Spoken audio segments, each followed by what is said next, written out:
You guys already know that I've been cleaning up my entire garden and I'm trying to get more organized. As you can see, doesn't it look more organized? But in this video, I have two objectives. One of them is cover cropping. I have to cover this whole section with a bunch of cover crop seeds. And also, what are we gonna do about them chickens? We need to check on our chicken compost pile and add a few things to it. Let's go. What's going on, my plant peoples? I am the ADHD gardener, where I use gardening house-scented humor as a much-needed form of mental health therapy. And we are standing in my corn patch. No, corn patch is right in front of me. The potato patch, and I'm gonna show you right here on the other side, is my cornfield. Now, there was a lot of work that needed to be done, and that's when I got Jose to rake the whole entire thing, even it out. Now what we gotta do is cover crop the entire two plots right here. If you don't have a garden bed, or maybe you don't have a large backyard, but you only got containers, never fear, because I'm gonna try to cover crop in those containers that we have. Being that this is the most legit time that I'm actually trying to do the cover crops the right way, we're gonna do it together. So if you have any questions, comments, or any input, or your 2 cents, peanut gallery, please let me know down in the comments below, because I love to learn, and I'm sure there's a lot of people that are watching, reading the comments, who would love to learn as well.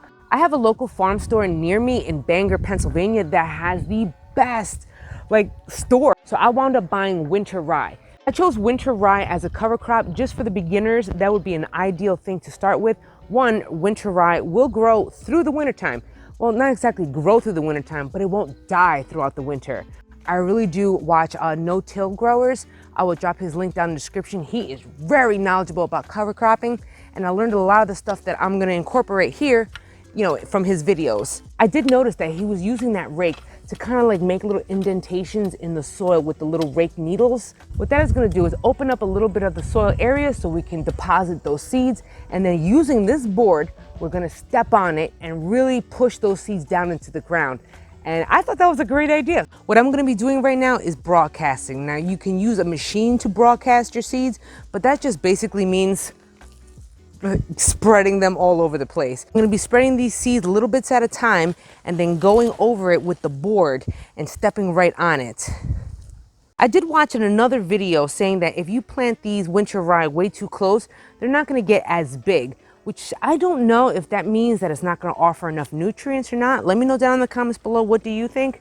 That is what I heard in another video. So I want to know, is that going to be affecting any of the nutrients, moving it, what is that called? Moving it around, transfer. You know what I mean? This reminds me of seeding my lawn with seeds. Now, technically I am stepping on this right now, so it's gonna be acting like the board. If you think about it, but if you don't wanna, or you don't have this big area to walk around, you could just use the board and squish them in there. Now, I would love my dogs to not screw this up, but then we all know how much my dogs listen and stay out of the garden, right? So I'm banking on, hopefully, this will not mess up. Okay. Do you see him? He's waiting. He's like, yo, can I step on this already? Can I? No, you will not. After we do that, I'm going to show you the board, and then we should be good to go. Depending if you have back issues or not. I don't know about picking up the board is going to be too much of a problem. It could be too much of a problem for me. Then if it is a problem for me, then I'll just get Jose to finish this.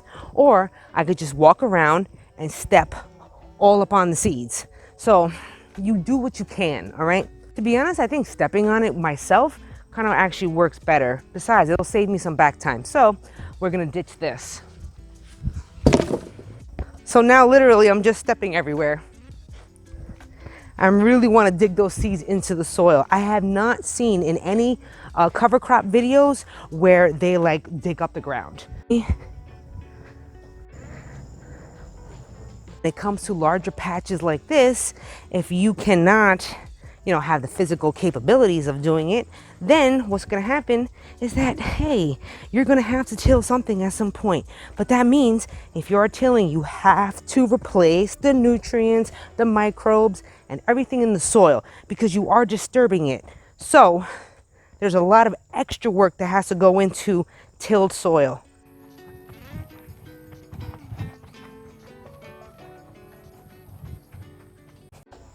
Does it look stuffed up again?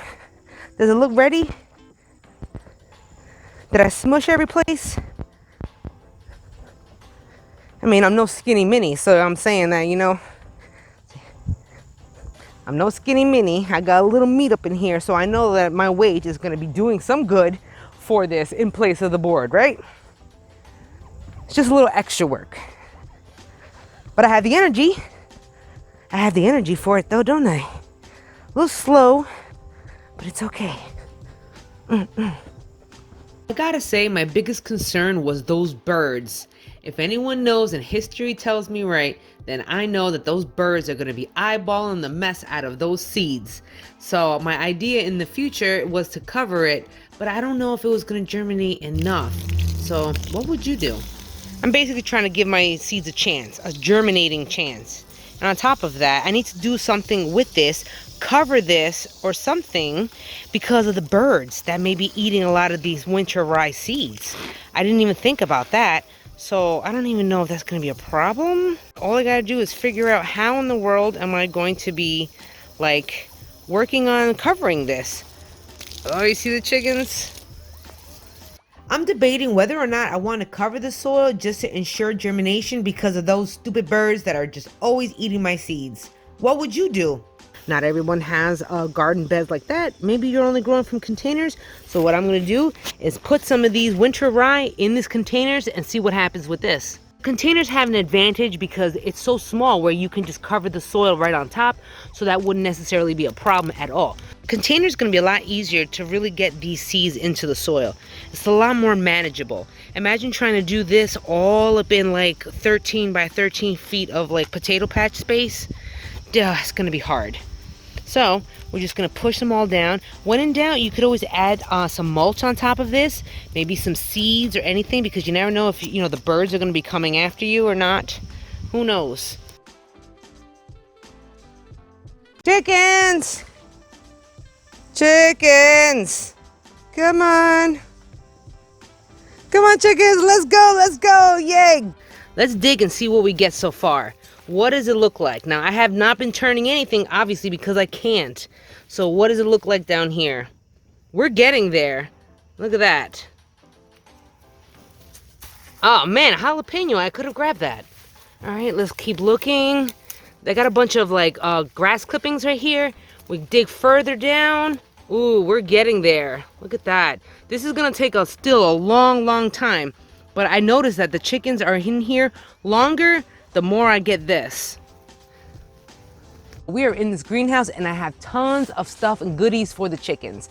Now what I have been doing since then is just constantly putting all food scraps inside of this greenhouse and let the chickens do its thing.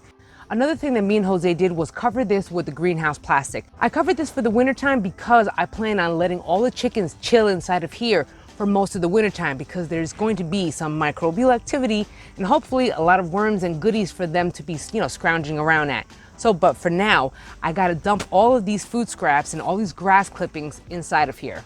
Am I a fan of getting dirty in the compost pile? Absolutely not. But for the sake of my chickens and for the sake of the fact that I need a boatload of compost, I'm gonna be doing it for you guys. But before we get started, don't forget to smash that like button. Did you hit that like bell? Did you hit the subscribe button? I hope you did. Not only do they drop off grass clippings to me, but I also work with a local cafe that saves their food scraps. So I have a lot of help around here. So what I'm gonna do is I'm gonna dump a lot of this stuff into here. When you're building your compost up, you gotta remember a few key points, is that there's gotta be a certain ratio between carbon and like nitrogen rich materials. So the carbon is like paper, wood chips, pine shavings, stuff like that. When it comes to nitrogen, that is all the leafy greens, the food scraps, and there has to be a healthy balance in between both of them. So I'm just gonna cut open these bags. This is just rich, like there's 2 bags right here of just grass clippings. You can feel the intense heat of that, but the chickens are going to love this.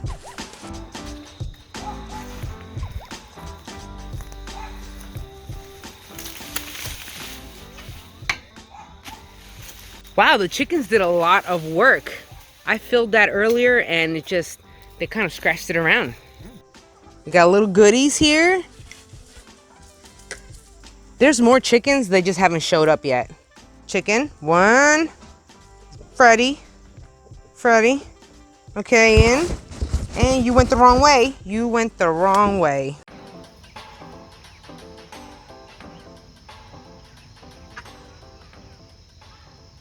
Now I'm gonna be, well, little do they know that I'm gonna be keeping them in this whole entire run. The greenhouse and this run right here in front of me for the entire wintertime. Well, maybe not the entire wintertime, but at least maybe a good portion of the day. So once they get out of their coop, I'm gonna send them over here, kind of lock them in this area for the day, and then, you know, bring them back to their coop at night. I really hope you enjoyed this video and you got some good information out of it. Let me know down in the comments below. Have you used cover crops? Do you have chickens? If you do have, and you have used both of them, how do you go about it? I would love to know. If you did enjoy this video and you want to show me and my chickens some love, then don't forget to smash that like button, hit the subscribe bell, and subscribe button and the bell. And also don't forget, I live stream on Sundays, every other Sunday at 7 p.m. Eastern. And also you can catch me on Facebook and Instagram. Until the next episode, you guys, you and me both, growing our happiness one plant at a time, one day at a time. Check y'all later. Peace and love.